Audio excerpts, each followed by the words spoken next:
একজন বুজুর্গ আল্লাহর ওলি রাস্তার পাশ দিয়ে একটি কবরস্থানের পাশ দিয়ে সফরের মধ্যে যাচ্ছিলেন। তখন ওই বুজুর্গ ওই কবরস্থানের পাশে দাঁড়ালেন, দাঁড়িয়ে কবর জিয়ারত করলেন। সূরা ফাতিহা, সূরা ইখলাস, ইয়াসিন সূরা, দুরূদ শরীফ পড়লেন। পরে উনি চলে গেলেন।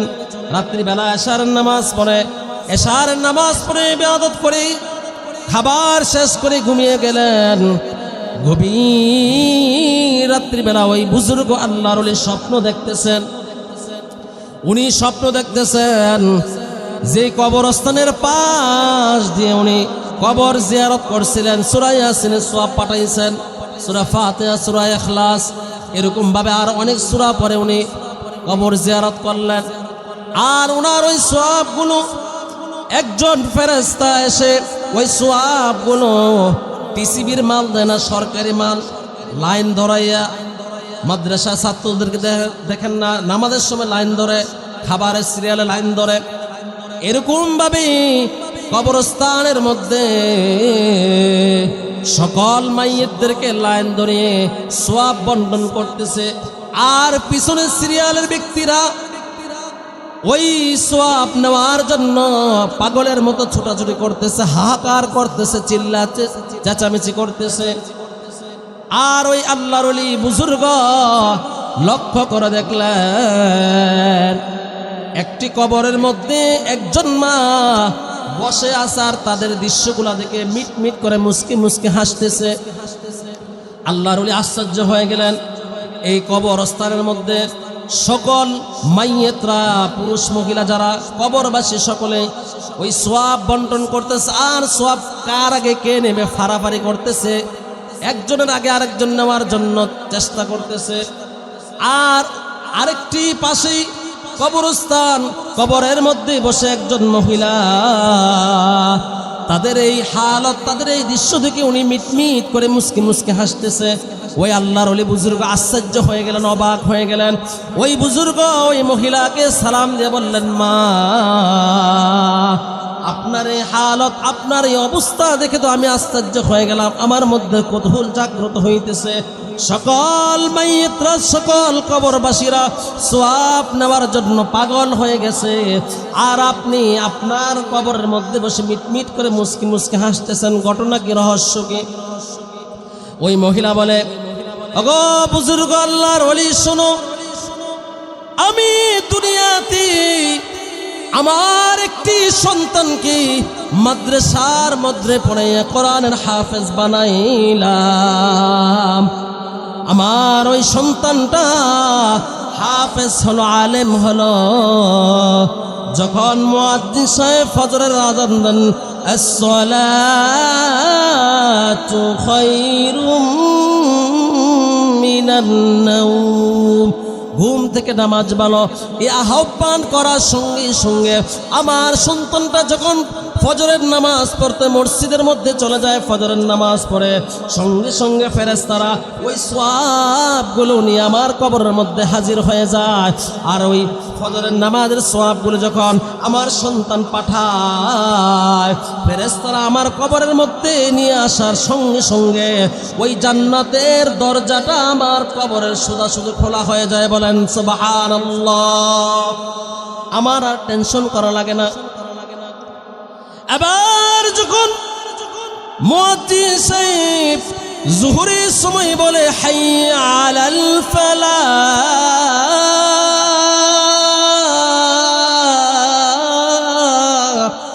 যখন নামাজের জন্য আহ্বান করেন, ওয়েলকাম করেন, তখন আমার সন্তানটা দুনিয়ার সমস্ত কাজকর্ম ফালাইয়া যখন মসজিদের মধ্যে ওযু বানাইয়া ঢুকে পড়েন আর নামাজ পড়েন, ওই ফেরেশতারা সঙ্গে সঙ্গে আবার ওই সওয়াবগুলো আমি মায়ের কবরের মধ্যে দিয়ে যায়। ওই সওয়াবগুলোর কারণে আসর পর্যন্ত আমার কবরের মধ্যে আল্লাহ তাআলা জান্নাতের নাজ নিয়ামত ফল ফুল দ্বারা ভরপুর করে দেন। বলেন সুবহানাল্লাহ। এরকম ভাবে যখন আবার আসরের সময় সময় হয়ে যায়, আসরের সময় যখন আমার মুয়াজ্জিন সাহেব আযান দেন, আবার আমার সন্তানটা নামাজ পড়ে, ওই নামাজের সওয়াবগুলো আবার আমি মায়ের কবরের মধ্যে ফেরেশতারা নিয়ে আসেন, আবার মাগরিবের সওয়াব, এশারের সওয়াব, এইভাবে 5 ওয়াক্ত নামাজের সওয়াব আমার সন্তানটা আমি মায়ের কবরের মধ্যে দৈনিক পাঠাইতেছে। আমি মায়ের কবরের মধ্যে দৈনিক 5 বার নামাজের সওয়াব, ইস্তিগফারের সওয়াব, তাসবিহ তাহলিলের সওয়াবগুলো পাঠাইতাছে।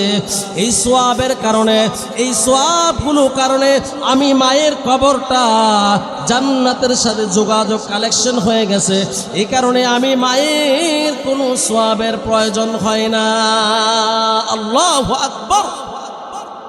আল্লাহুম্মা সাল্লি আলা মুহাম্মাদিন ওয়া আলা আলি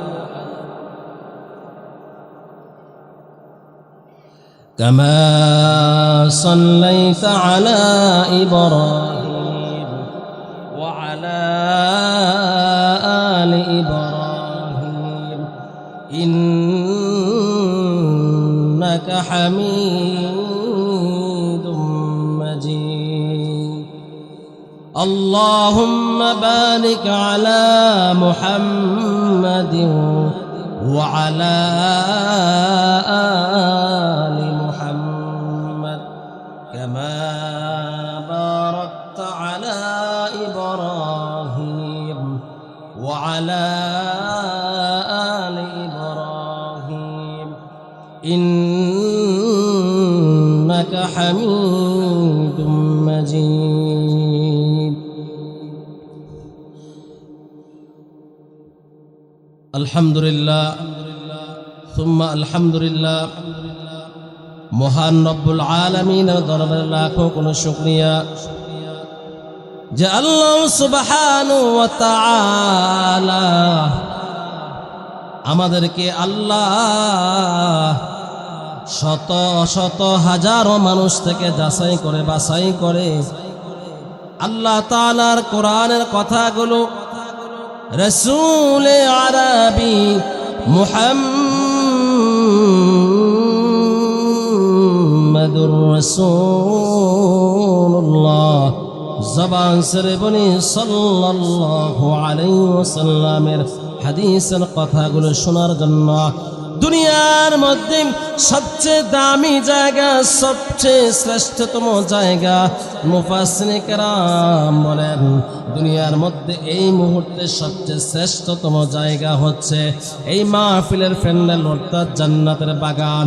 এই বাগানের মধ্যে যে রব্বুল আলামিন আমাকে আপনাকে কবুল করেছেন, এই কারণে আমরা অন্তরের অন্তঃস্থল থেকে শুকরিয়া জ্ঞাপন করি, বলি আলহামদুলিল্লাহ। আল্লাহ তাআলা হবিরগাঁও দক্ষিণ পাড়া হাফিজিয়া নুরানি মাদ্রাসার হাফেজ ছাত্রদের দস্তারবন্দি ও মাদ্রাসার বহুমুখী উন্নয়ন প্রকল্পে এলাকার সকল কবরবাসীর রুহের মাগফিরাত কামনায় 11তম ওয়াজ মাহফিল। এই 11তম ওয়াজ মাহফিলের যারা আমরা মাহফিলের সাথে সম্পৃক্ত হয়েছে অর্থ দিয়ে, সম্পদ দিয়ে, এরা যেভাবে আমরা এই মাহফিলের কাজে শরীক হয়েছি, রব্বুল আলামিন আপনাদেরকে ঘোষণা দিতেছেন, সুসংবাদ দিতেছেন। রব্বুল আলামিন বলেন ওয়ামা উবাররিউ নাফসি ইন্নান নাফসা লাআম্মারাতুম বিসসুই ইল্লা মা রাহিমা রাব্বি। রব্বুল আলামিন বলেন আমি আল্লাহ ইল্লা মা রাহিমা রাব্বি, যাদেরকে আমি আল্লাহ কবুল করি, পছন্দ করি, যাচাই করি, বাছাই করি, আমি আল্লাহ যাদেরকে পছন্দ করেছি, ভালোবেসেছি, আমি আল্লাহ ওই তাদেরকেই হবিরগাঁও এই দক্ষিণ পাড়া হাফিজিয়া মাদ্রাসার মাহফিলের প্যান্ডেলের মধ্যে নিয়ে এসেছি। বলেন সুবহানাল্লাহ। এই এলাকার মানুষ কত ভাগ্যবান, এই এলাকার মানুষ কত ভাগ্যবান। রাসূল আরবি মুহাম্মাদুর রাসূলুল্লাহ সাল্লাল্লাহু আলাইহি ওয়াসাল্লামের একটি বাগান পেয়েছেন। রাসূলের ঘর হচ্ছে মাদ্রাসা। এই যে এই মাদ্রাসাটা আল্লাহ তাআলা কবুল করেছেন, আল্লাহ কবুল করেছেন বিধায় এই হবিরগাঁও দক্ষিণ পাড়ার মধ্যে এই মাদ্রাসা আল্লাহ তাআলা প্রতিষ্ঠিত করে দিয়েছেন। বলেন সুবহানাল্লাহ। আরো খুশির বিষয় হচ্ছে এই হবিরগাঁও নিবাসীকে আল্লাহ তাআলা এত পছন্দ করেছেন যে রব্বুল আলামিন আপনাদেরকে নবীন একটি ঘর, এই মাদ্রাসাটা প্রতিষ্ঠিত করে আল্লাহ তাআলা। এই মাদ্রাসার যিনি মুদারিস হাফেজ মাওলানা ইলিয়াস সাহেব, উনি ওনার মেহনত, উনি ওনার পরিশ্রম দিয়ে, ওনার মেহনত দিয়ে এই মাদ্রাসার ছাত্রদেরকে সূরাতুল ফাতিহা থেকে সূরাতুন নাস এই সিনার মধ্যে ওনার ওসিলা, ওনার অবদানে, মাদ্রাসার হাবিব সাহেবদের অবদানে আজকে এই মাদ্রাসার ছাত্ররা সূরা ফাতিহা থেকে সূরা নাস মুখস্থ করেছেন। তারা এই কোরআনের হাফেজ হয়ে সংবর্ধনা পাগড়ি নেবেন। বলেন আল্লাহু আকবার। আপনারা এত ভাগ্যবান, আপনাদের ভাগ্যের মধ্যে আল্লাহ তাআলা এত সুন্দর একটি নিয়ামত দান করেছেন, এত সুন্দর একটি নবীর ঘর সাজাইয়া দিয়েছেন, যে ঘর থেকে কোরআনের হাফেজ তারা সিনার মধ্যে কোরআন ঢুকিয়ে আপনাদের এলাকা থেকে যাবে। ওই যে কাল হাসরের মাঠে বিশ্বনবী মুহাম্মদুর রাসূলুল্লাহ সাল্লাল্লাহু আলাইহি ওয়াসাল্লাম যখন সিজদার মধ্যে পড়ে ইয়া উম্মতি বলবেন, আর সিজদা থেকে মাথা তুলবেন না। আল্লাহ বলবেন, ওগো বন্ধু, ওগো আমার হাবিব, আপনি মেহেরবানি করে আজকে কান্না করবেন না, আপনি সিজদা থেকে মাথা তোলেন, সিজদা থেকে মাথা তোলেন। তখন নবীজি বলবেন, ওগো আমার মালিক, ওগো আল্লাহ, আমি ততক্ষণ পর্যন্ত মাথা তুলব না যতক্ষণ পর্যন্ত আমি নিশ্চিত না হব আমার একটা উম্মত জান্নাতে ঢোকা বাকি আছে, আমার উম্মত জাহান্নামে যাবে। আমি নবী হয়ে সেইটা সহ্য করতে পারবো না, এ দৃশ্য আমি দেখতে পারবো না, এ দৃশ্য আমি সহ্য করতে পারবো না। তখন আল্লাহ তাআলা বলবেন, ও আমার বন্ধু, আমার দোস্ত, আপনি কি চান বলেন? তখন নবীজি বলবেন, আপনি আমার প্রত্যেকটা উম্মতকে জান্নাতের মধ্যে দেন, আমার উম্মতদেরকে জান্নাতে ঢুকিয়ে তারপরে আমি নবী সিজদা থেকে মাথা উঠাবো। তখন আল্লাহ তাআলা ফেরেশতাদেরকে ডেকে ডেকে বলবেন, ও আমার ফেরেশতারা, শোনো শোনো শোনো, এদিকে আসো, তোমরা দেখো আমার এই উম্মতগুলা, আমার এই বান্দাগুলাকে, আমার দোস্তর এই উম্মতদেরকে কোনো উসিলার মাধ্যমে মাফ করা যায় কিনা। তখন ওই ফেরেশতারা এই হবিরগাঁও এলাকার মধ্যে আসবে, হবিরগাঁওয়ের মধ্যে সে তালাশ করে দেখবে ওই যে হবিরগাঁও হাফিজিয়া মাদ্রাসা ছিল, ওই মাদ্রাসার ছোট ছোট বাচ্চাদেরকে কারা কারা মোহাব্বত করত, কারা কারা ভালোবাসত, স্নেহ করত, মায়া করত। ওই মাদ্রাসার যারা মুদারিস ছিল, যারা শিক্ষক ছিল, তাদেরকে কারা মোহাব্বত করত, ওই মাদ্রাসায় কারা দান সদকা করত, মাদ্রাসার উন্নয়নের কাজে শরীক থাকত এবং আল্লাহর ঘরের সাথে সম্পৃক্ত থাকত, আল্লাহর ঘরের সাথে দান সদকা দিয়ে সব সময় লেগে থাকত।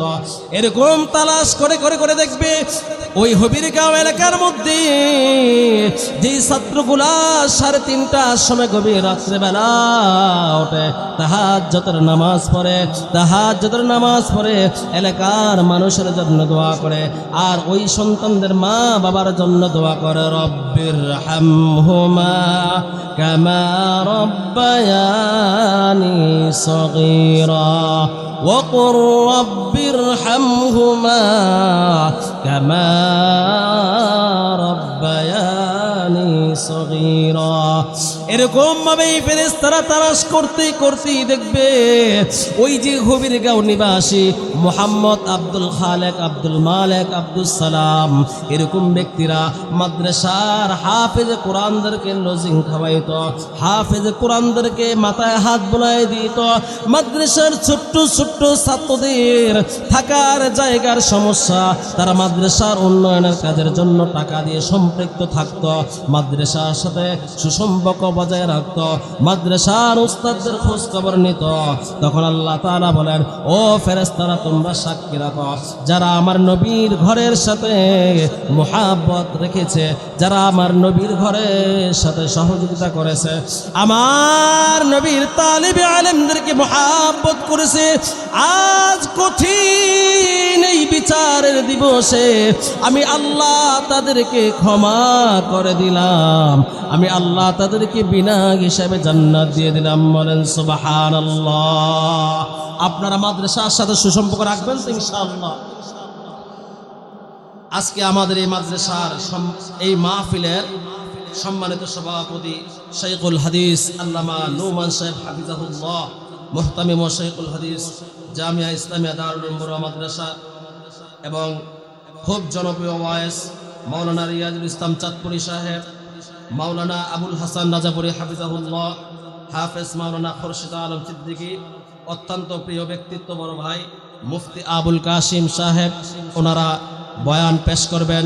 আমরা সকলে ইনশাআল্লাহ সকলে আমরা মাহফিলের প্যান্ডেলের মধ্যে একদম বসে সুন্দরভাবে আদব রক্ষা করে আমরা তাদের বয়ানগুলো শুনব। আল্লাহ তাআলা কবুল করুক, সকলে বলেন আমিন। তাহলে আমি যে কথা বলতেছিলাম, আমরা এই সমস্ত মাদ্রাসাগুলো এগুলা কি নেয়ামত, এগুলা কি নেয়ামত। আমি ব্যাখ্যা করলে আপনাদের বুঝতে সহজ হবে। মনে করেন আপনি বাজার থেকে 1 কেজি আম কিনলেন, 1 কেজি আম কেনার পর 1 কেজি আম আপনি বাজার থেকে বাড়িতে নিয়ে আসলেন। এই 1 কেজি আম আপনি খেয়ে ফেললেন, খাওয়ার পরে আর কোনো আম আসেনি, নাই। এই মাদ্রাসাগুলো কিভাবে নেয়ামত, গভীর মনোযোগ সহকারে শুনলে আপনি বুঝতে পারবেন, আপনার জন্য বোঝাটা সহজ হয়ে যাবে। একজন 100 টাকা দিয়ে 1 কেজি আম নিয়ে আসলো, আম খাওয়ার পরে আর অবশিষ্ট নাই। আরেকজন 100 টাকা দিয়ে একটা আম গাছের চারা নিয়ে আসলো, আম গাছের চারা নিয়ে এসে আম গাছটা লাগাইল, লাগানোর পরে 10 বছরে আম গাছের পিছনে পরিশ্রম করলো, শ্রম দিল। এই গাছটা 10 বছর শ্রম দেওয়ার পরে, এরপরে 10 বছর পরে আমের ফুল আসলো, ওই আমের ফুল থেকে আম ধরল, ওই বছর আম আসলো 10 কেজি। তাহলে এবার চিন্তা করেন, 2 জন ব্যক্তির মধ্যে একজন ব্যক্তি 100 টাকা দিয়ে 1 কেজি আম কিনে ওই একদিনেই শেষ না আছে, শেষ হয়ে গেছে না? আর ওনার সাথে আরেকজন ব্যক্তি একটা গাছ কিনলো, গাছ কেনার পর ওই সময় আম পায় নাই, আম খেতে পারে নাই, আমের মজা নিতে পারে না, আমের তৃপ্তি নিতে পারে নাই। দীর্ঘ 10টা বছর পর্যন্ত এই আমের মজা থেকে সে ধৈর্য ধারণ করলো, সবর করলো। 10 বছর পর এবার প্রথম বছরে পেল কত বছর, কত কেজি? 10 কেজি। তাহলে 10 কেজির দাম আসতেছে 100 টাকা করে, কত? 1000। পরের বছর আসলো 10 মণ। এবার চিন্তা করেন, একটি চারা কিনে ঠকলো না 1 কেজি আম কিনে জিতলো? চারা কিনে জিতছে, কারণ চারাটা কেনার পর এই গাছটা যতদিন জীবিত থাকবে ততদিন পর্যন্ত মনের পর আম দিবি কি দিবি না? ঠিক ততটুকু ভাবে এই মাদ্রাসাগুলো যতদিন আপনারা এলাকাবাসী এই মাদ্রাসাগুলো আপনারা জারি রাখবেন, এই মাদ্রাসাগুলো আপনারা চালু রাখবেন, ঠিক ততটুকু ভাবে আপনার মা বাবার কবরের মধ্যে এর ইসালে সওয়াবগুলো যেতে থাকবে। বলেন সুবহানাল্লাহ। এরপরে যদি আমরা আমাদের সন্তানগুলো এই মাদ্রাসার মধ্যে পড়ায়, তাহলে আমাদের কি ফায়দা, আমাদের কি লাভ? এক নাম্বার ফায়দা হচ্ছে, আমি আপনি যখন মারা যাব তখন আমার আপনার নামাজের সওয়াব বন্ধ। যখন আমার আপনার থেকে আজরাইল আলাইহিস সালাম এসে রূহ নিয়ে যাবেন, তখন আমাদের কি সওয়াব বন্ধ, সওয়াবের রাস্তা বন্ধ। অর্থাৎ আমার আপনার যখন রূহটা আল্লাহ তাআলা নিয়ে যাবেন, তখন থেকে আমাদের আর কোনো আমল চালু থাকবে না। যদি আমরা আমাদের আমলগুলো চালু রাখতে চাই, তাহলে আমার একটা সন্তান, আমার একটা ছেলে হোক মেয়ে হোক, যদি আমরা মাদ্রাসার মধ্যে পড়াই, একটা ছেলে হোক মেয়ে হোক, যদি আমরা এই সন্তানগুলোকে হাফেজ বানাইতে পারি, কোরআনের হাফেজ বানাইতে পারি, হাদিসের আলেম বানাইতে পারি, তাহলে ওই সন্তানগুলো যদিও মারা যায়, তারা যত ছাত্র তৈরি করে যাবে, যত মাদ্রাসা তৈরি করে যাবে, ওই কিয়ামত পর্যন্ত এর সওয়াবগুলো আপনার কবরের মধ্যে পৌঁছতে থাকবে। বলেন সুবহানাল্লাহ। ইসালে সওয়াব, এটা কি চালু, এটা চালু থাকবে, এটা আর বন্ধ হবে না।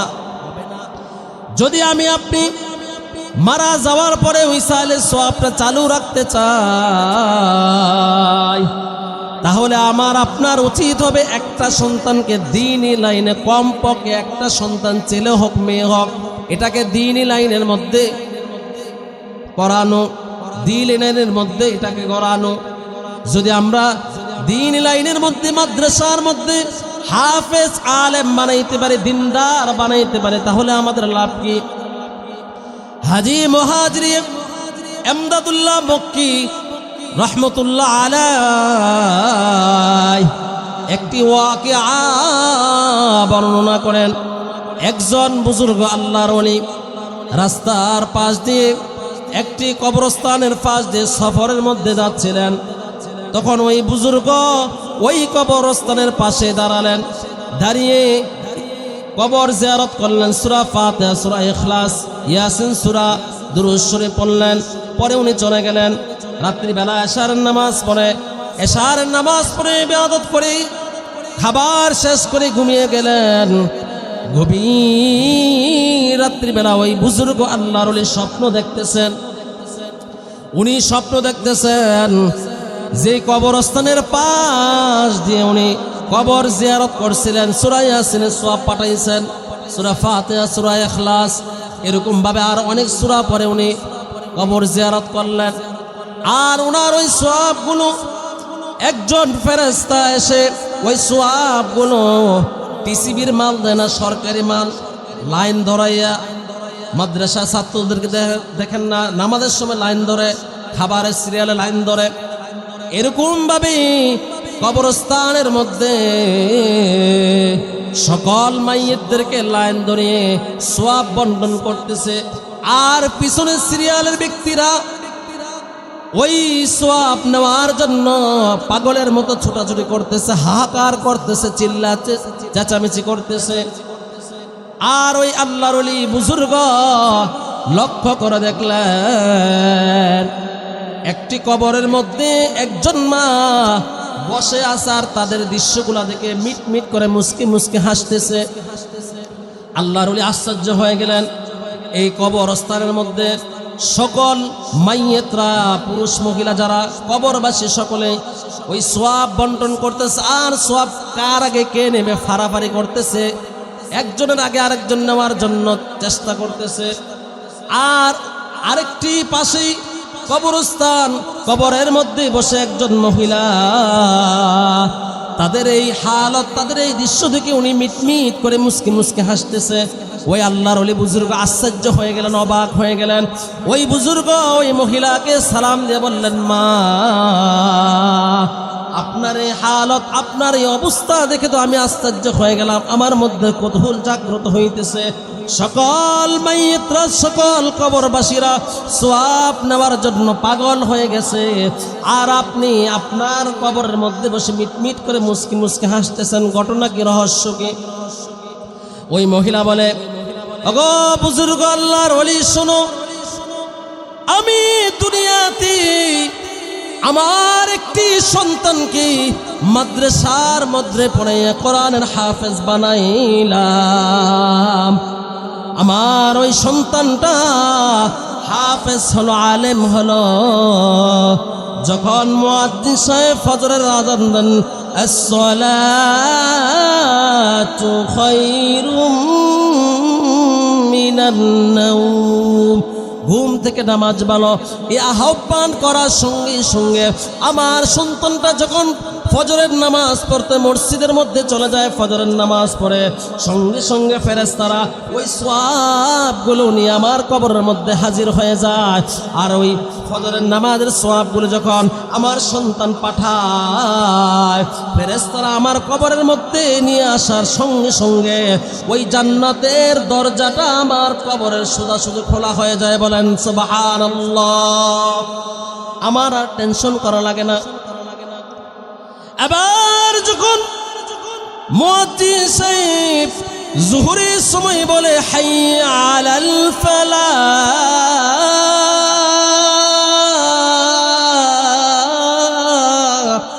যখন নামাজের জন্য আহ্বান করেন, ওয়েলকাম করেন, তখন আমার সন্তানটা দুনিয়ার সমস্ত কাজকর্ম ফালাইয়া যখন মসজিদের মধ্যে ওযু বানাইয়া ঢুকে পড়েন আর নামাজ পড়েন, ওই ফেরেশতারা সঙ্গে সঙ্গে আবার ওই সওয়াবগুলো আমি মায়ের কবরের মধ্যে দিয়ে যায়। ওই সওয়াবগুলোর কারণে আসর পর্যন্ত আমার কবরের মধ্যে আল্লাহ তাআলা জান্নাতের নাজ নিয়ামত ফল ফুরুত দ্বারা ভরপুর করে দেন। বলেন সুবহানাল্লাহ। এরকম ভাবে যখন আবার আসরের সময় হয়ে যায়, আসরের সময় যখন আমার মুয়াজ্জিন সাহেব আযান দেন, আবার আমার সন্তানটা নামাজ পড়ে, ওই নামাজের সওয়াবগুলো আবার আমি মায়ের কবরের মধ্যে ফেরেশতারা নিয়ে আসেন। আবার মাগরিবের সওয়াব, এশারের সওয়াব, এইভাবে 5 ওয়াক্ত নামাজের সওয়াব আমার সন্তানটা আমি মায়ের কবরের মধ্যে দৈনিক পাঠাইতেছে। আমি মায়ের কবরের মধ্যে দৈনিক 5 বার নামাজের সওয়াব, ইস্তিগফারের সওয়াব, তাসবিহ তাহলিলের সওয়াবগুলো পাঠাইতাছে। এই সওয়াবের কারণে, এই সওয়াবগুলোর কারণে আমি মায়ের কবরটা জান্নাতের সাথে যোগাযোগ কালেকশন হয়ে গেছে। এই কারণে আমি মায়ের কোনো সওয়াবের প্রয়োজন হয় না। আল্লাহু আকবার। তাহলে বলেন, একটি সন্তানকে যদি এই হবিরগাঁও মাদ্রাসায় পড়ান, আপনারা ঠকবেন না জিতবেন? জিতবেন না? ওই মা মারা গেছে কত বছর আগে, তার সন্তান নামাজ পড়ে দান সদকা করে সওয়াবুল আল্লাহ তাআলা সঙ্গে সঙ্গে ফেরেশতার মাধ্যমে কালেকশন ভাবে পাঠিয়ে দিতেছেন। এখন বলবেন, হুজুর আল্লাহ তাআলা আমাকে কোনো ছেলে দেন নাই, 4টা মেয়ে দিয়েছেন, 5টা মেয়ে দিয়েছেন, 3টা মেয়ে দিয়েছেন, 1টা মেয়ে দিয়েছেন, 2টা মেয়ে দিয়েছেন, তাহলে আমি কি করব?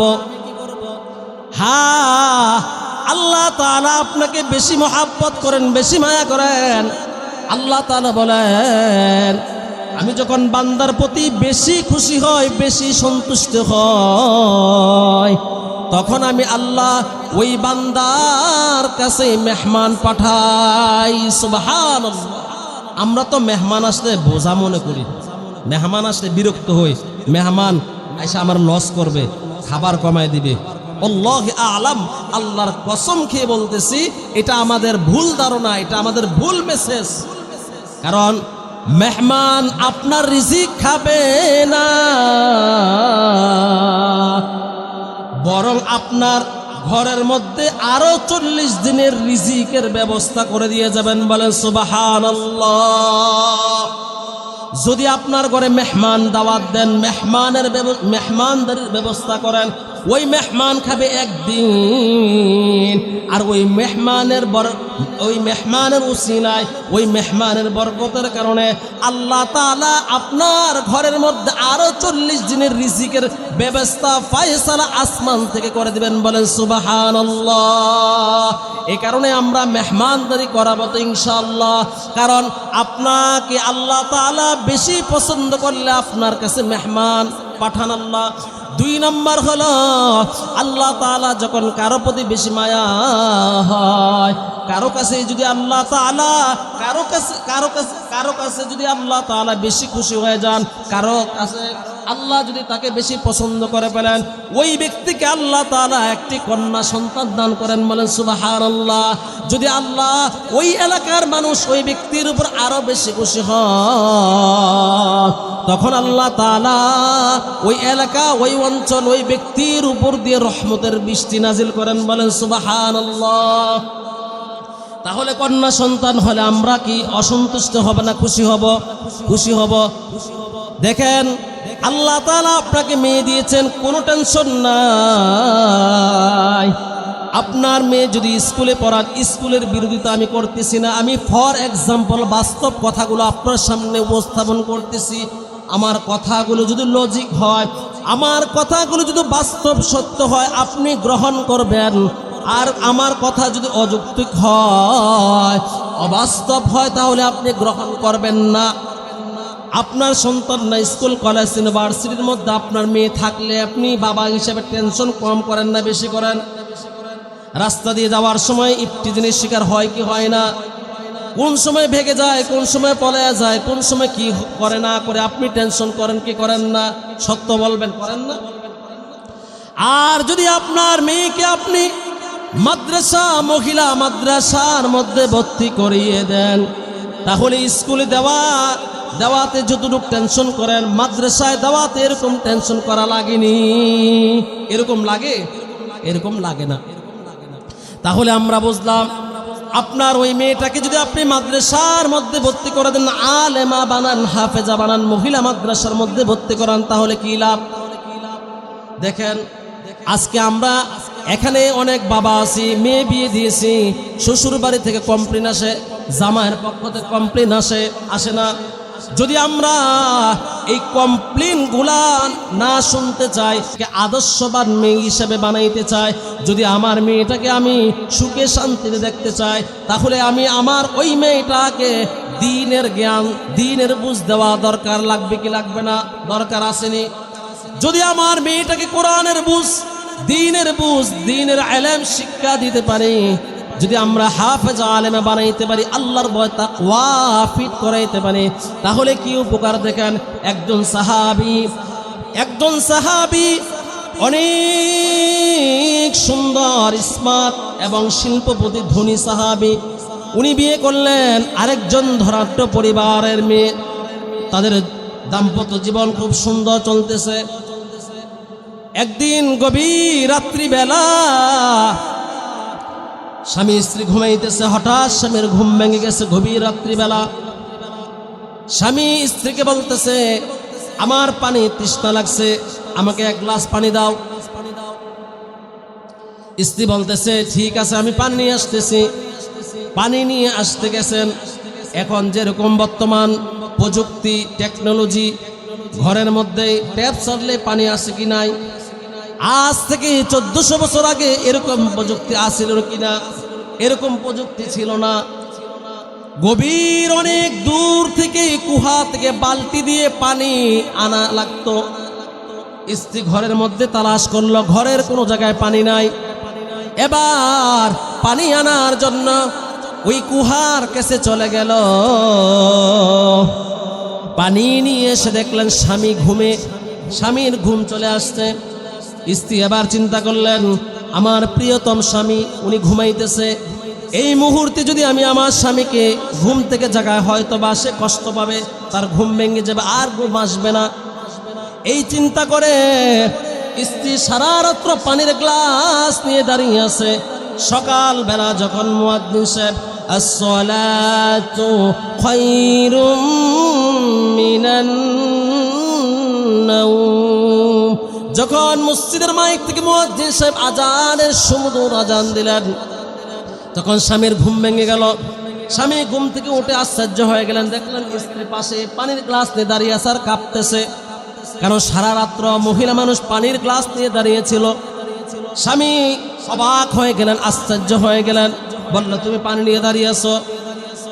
স্ত্রী বলতেছে, স্বামী আমার, আপনি আমার থেকে পানি চাইছিলেন, আর আমি পানি নিয়ে আসার পরে দেখলাম আপনি ঘুমিয়ে গেছেন, ঘরের মধ্যে পানি ছিল না।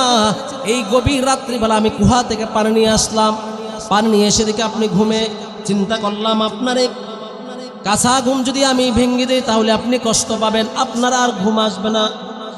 এই চিন্তা করে আপনি আবার কখন ঘুম থেকে উঠে পানি চান, এই কারণে আমি পানি নিয়ে দাঁড়িয়েছিলাম। স্বামী খুশি হয়ে গেল। এরকম দৃশ্য যদি আপনার সাথে ঘটে আপনি খুশি হবেন না? সারা রাত্র আপনার বউ পানির গ্লাস নিয়ে দাঁড়াইছে, আপনার মহাব্বতে ভালোবাসে। এবার ওই সাহাবী তার স্ত্রীর প্রতি সন্তুষ্টি হয়ে খুশি হয়ে বলতেছেন, ও প্রিয়তমা স্ত্রী, আমি তোমার প্রতি 100% সন্তুষ্টি খুশি হয়ে গেছি। তুমি আজকে আমার কাছে যা চাইবা আমি তোমাকে তাই দিব। তুমি আমার কাছে চাও, আমি তোমার সমস্ত চাওয়া পাওয়া গুলা পূরণ করে দিব। স্ত্রী বলতেছে, আপনি বুঝে শুনে বলছেন। স্ত্রী বলতেছে কি, আপনি বুঝে শুনে বলতেছেন?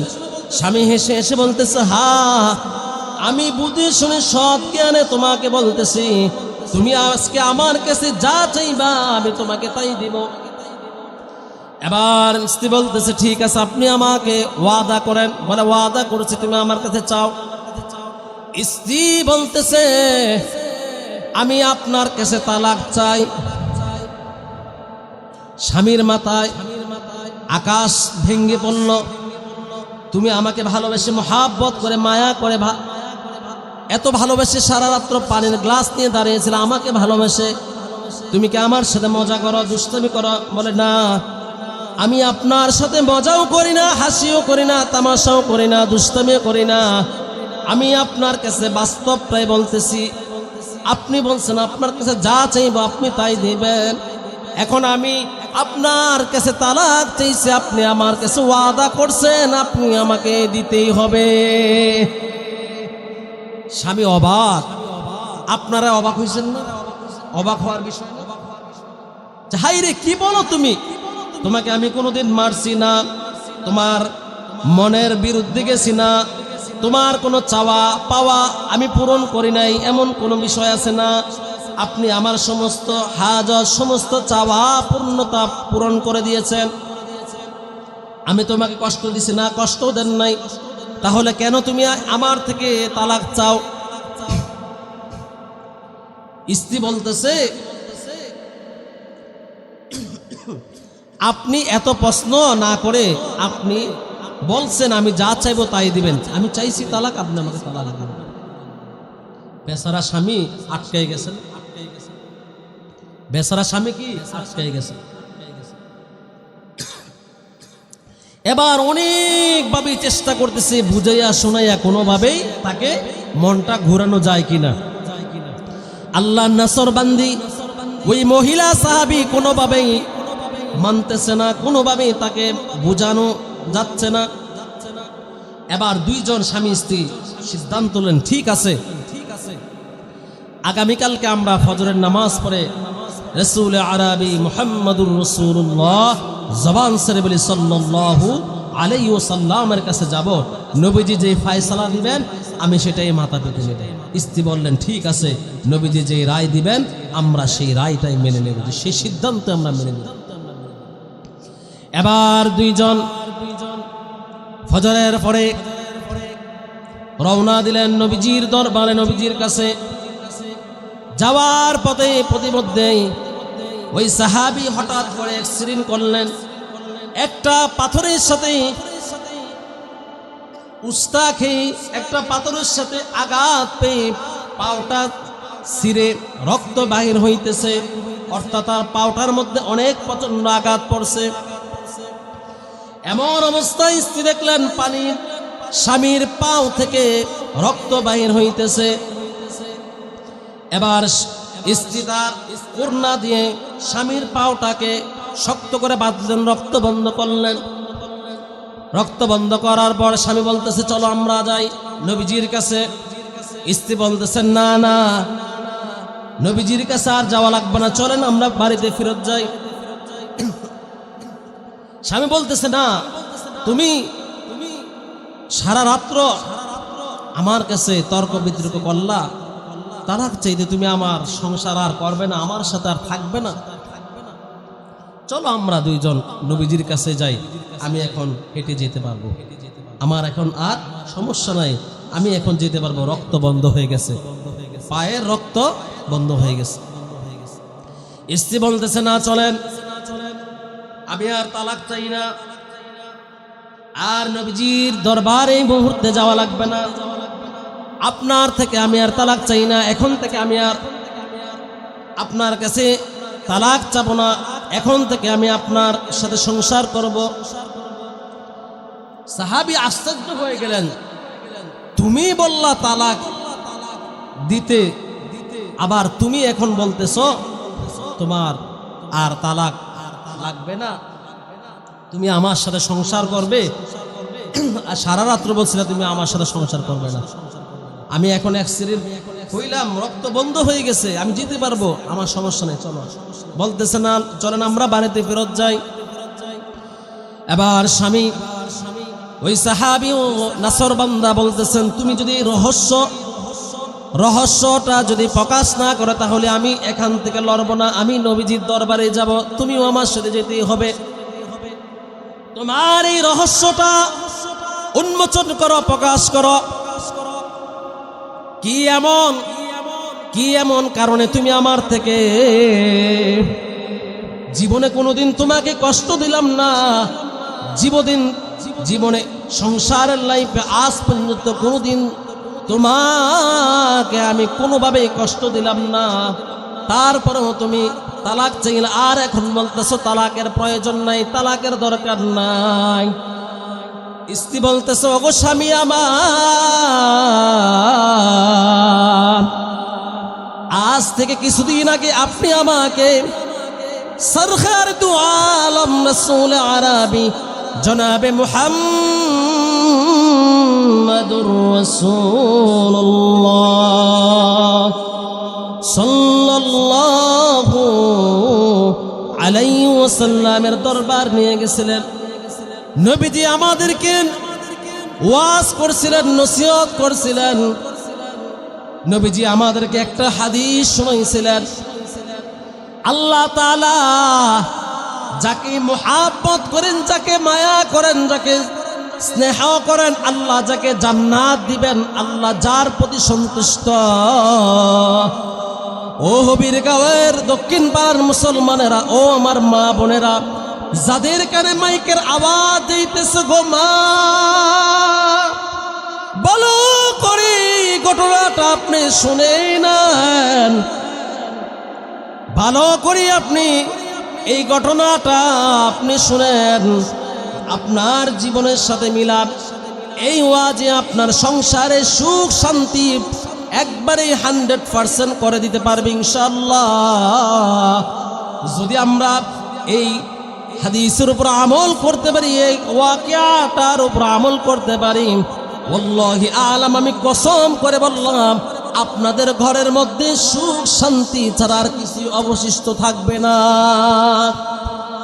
তখন ওই স্ত্রী বলতেছি, নবীজি আমাদেরকে একটা হাদিস শোনাইছিলেন, যার উপরে আল্লাহ খুশি, যার প্রতি আল্লাহ সন্তুষ্টি, যার উপরে আল্লাহ শতভাগ সন্তুষ্টি আছেন, যাকে আল্লাহ জান্নাত দিবেন, আল্লাহ তাআলা তাকে বিভিন্ন ওয়ালা ইয়া আইয়ুহাল্লাযীনা আমানুস্তাঈনু বিস-সাবরি ওয়াস-সালাহ ইন্নাল্লাহা মা'আস-সাবিরিন ওয়ালা তাকুলু লিমান ইউকতালু ফী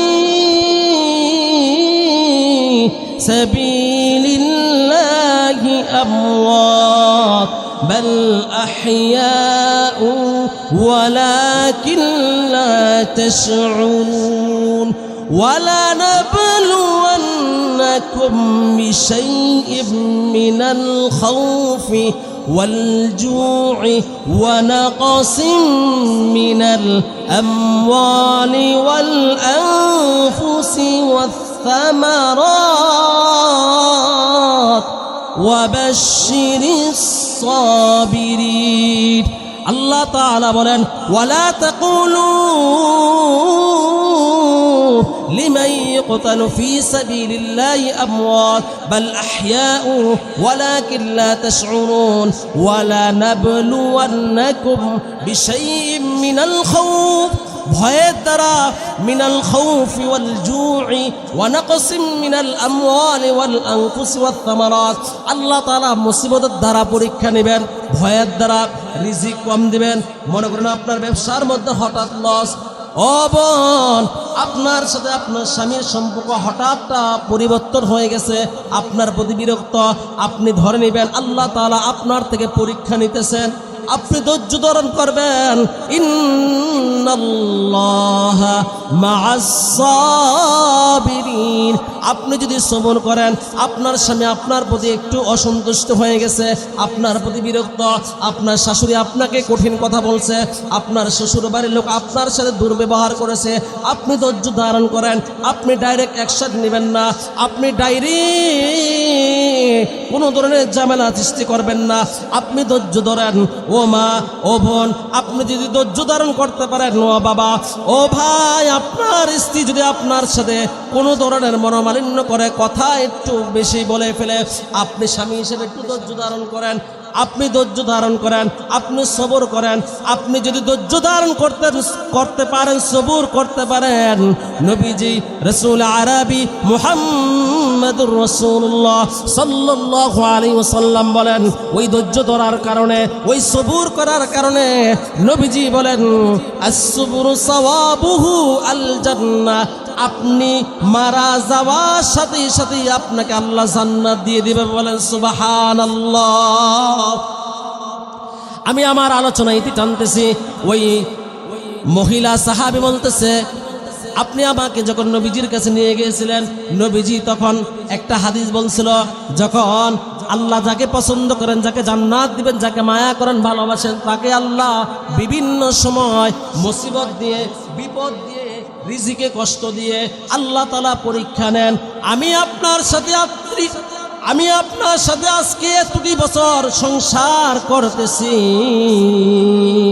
ওগো স্বামী আমার এত বছরের সংসার জীবনে আমি কোনোদিন দেখলাম না আপনার ঘরের মধ্যে অভাব আমি কোনোদিন দেখলাম না আপনি পেরেশানির মধ্যে আছেন আমি কোনোদিন দেখলাম না আপনার বিভিন্ন মুসিবতের মধ্যে আছেন আপনার উপরে কোনো মুসিবত নাই আপনার সংসারের মধ্যে কোনো অভাব পাই না এ কারণে আমি সিদ্ধান্ত নিলাম এ কারণে আমি বুঝে পারলাম নবীজি বলছিলেন যাকে মুসিবত নাই না আল্লাহ যাকে পছন্দ করেন তাকে আল্লাহ বিভিন্ন সময় মুসিবত দেন বিপদ দেন অসুখ দেন টেনশন দেন কিন্তু আপনার ঘরে আপনার সাথে এত বছর সংসার করার পরে কোনোদিন আমি মুসিবত দেখলাম না অভাব অনটন দেখলাম না এই কারণে আমি মনে মনে ভাবলাম হয়তো বা আল্লাহ আপনার প্রতি সন্তুষ্টি না আপনার প্রতি আল্লাহ রাজি না খুশি না এই কারণে আপনার সংসারে কোনো অভাব নাই আপনার উপরে কোনো মুসিবত নাই আপনার কোনো টাকা পয়সার কোনো টেনশন করা লাগে না আপনি শুধু সুখী আছেন এই মহা সুখ থাকার কারণে আমি সিদ্ধান্ত নিলাম যেহেতু আল্লাহ পছন্দ করেন না আল্লাহ পছন্দ করলে আপনাকে মুসিবত দিতেন আল্লাহ পছন্দ করলে আপনাকে টেনশন দিতেন আল্লাহ পছন্দ করলে আল্লাহ আপনাকে বড় বড় পরীক্ষা নিতেন যেহেতু আল্লাহ কোনো পরীক্ষা নেন না কোনো টেনশন দেন না কোনো মুসিবত দেন না এই কারণে আমি সিদ্ধান্ত নিলাম আমি আর আপনার সাথে সংসার করব না ও হবিরগাঁওয়ের মুসলমান মা বোনেরা একবার কি চিন্তা করলেন উনিও তো স্ত্রী উনি কি সিদ্ধান্ত নিলেন উনি কি চিন্তা করলেন ঘরের মধ্যে অশান্তি আসে না এই কারণে ঘরের মধ্যে মুসিবত নাই এই কারণে উনি তালাক চাইতেছে স্বামীর কাছে আর আমাদের ঘরে একটু 19-20 হইলে আপনি বলেন সংসার করব না এটা বুঝি কথা আপনার স্বামীর ইনকাম নাই আপনার স্বামীর ইনকাম নাই আপনি ধৈর্য ধারণ করেন আপনার স্বামীর প্রতি আল্লাহ ইমানই পরীক্ষা নিতেছেন এ কারণে আজানের সময় হয়ে গেছে আমি কথা এখানে ইতি টানছি আমার আলোচনার বিষয় ছিল আজকে একটি সন্তান হলো আমরা মাদ্রাসায় পড়াবো ইনশাআল্লাহ যদি ওই সাহাবীর মতো আমরা সুখী হতে চাই আমাদের মেয়েদেরকে দিনের শিক্ষা দিতে হবে তো ইনশাআল্লাহ দেখছেন ওই সাহাবীর স্ত্রী তার মেধা তার চিন্তা চেতনা কি স্বামীর মুসিবত নাই দেখে হ্যাঁ স্বামীর লোক থাকতে চায় না ওই যে স্বামীর অ্যাক্সিডেন্ট হয়েছে এটা তো একটা মুসিবত এই কারণে বলতেছে আল্লাহ মনে হয় আপনাকে পছন্দ করে, এই কারণে আজকে কি দিছে, মুসিবত দিছে, এই কারণে আমি আপনার সাথে আবার সংসার করতে চাই।